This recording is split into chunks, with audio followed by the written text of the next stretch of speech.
ఈ వీడియో చూసే ముందు జై శ్రీరామ్ అని టైప్ చేయండి. అక్షయ తృతీయ 2024 హిందూ మత విశ్వాసాల ప్రకారం అక్షయ తృతీయకు ఎంతో ప్రాముఖ్యత ఉంది. ఈ పవిత్రమైన రోజున ఎలాంటి శుభముహూర్తం చూడకుండా ఏ పని చేసినా విజయం దక్కుతుందని చాలామంది నమ్ముతున్నారు. అంతేకాదు ఈ పర్వదినాన బంగారం, వెండితో పాటు ఏదైనా కొత్త వస్తువు కొనేందుకు చాలామంది ప్రాధాన్యత ఇస్తారు. అయితే గ్రంథాల ప్రకారం ఈ రోజున విలువైన వస్తువులను కొనడమే కాదు, దాన ధర్మాలు చేయడం వల్ల శ్రీ విష్ణువు, లక్ష్మీదేవి అనుగ్రహం లభిస్తుందని పండితులు చెబుతున్నారు. ఈ నేపథ్యంలో ఈ ఏడాది అక్షయ తృతీయ పండుగ మే 10వ తేదీ శుక్రవారం నాడు వచ్చింది.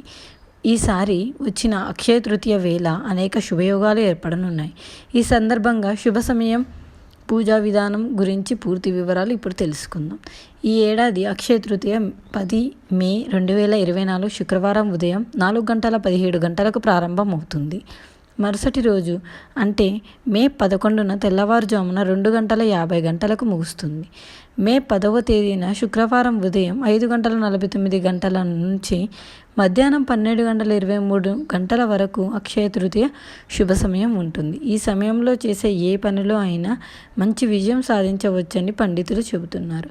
ఈ పవిత్రమైన రోజున చాలామంది బంగారం, వెండితో పాటు విలువైన వస్తువులు కొనుగోలు చేసేందుకు ఎక్కువ ప్రాధాన్యత ఇస్తారని గ్రంథాలలో పేర్కొనబడింది.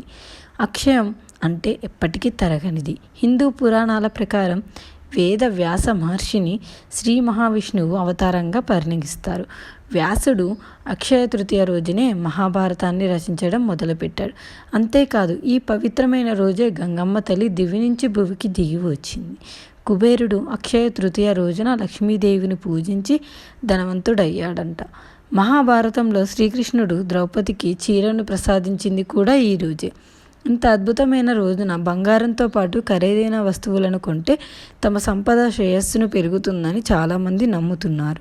అక్షయ తృతీయ వంటి పవిత్రమైన రోజున లక్ష్మీదేవిని పూజించడాన్ని ఎంతో పవిత్రంగా భావిస్తారు. శాస్త్రాల ప్రకారం ఈ రోజున కృష్ణుడు యుధిష్ఠిరుడికి అక్షయ పాత్ర ఇస్తాడు. ఇందులో ఉండే ఆహారం ఎప్పటికీ పూర్తవ్వలేదు. అందుకే ఈ పవిత్రమైన రోజున దానం చేయడం వల్ల శాశ్వత పుణ్యం లభిస్తుందని పండితులు చెబుతున్నారు. ఈ శుభ సమయంలో వివాహ కార్యక్రమం, కొత్త ఇంట్లోకి ప్రవేశం, కొత్త వాహనం కొనడం, నిశ్చితార్థంతో పాటు ఎలాంటి శుభకార్యాలు ప్రారంభించినా ఖచ్చితంగా విజయవంతులు అవుతారని పండితులు చెబుతారు. అక్షయ తృతీయ రోజున ఒకవైపు కొబ్బరికాయ, దక్షిణావర్తి శంఖం, శివలింగాన్ని కొనుగోలు చేసి ఇంటికి తీసుకురావడం శుభప్రదంగా పరిగణిస్తారు. ఓం శ్రీ సాయిరామ్.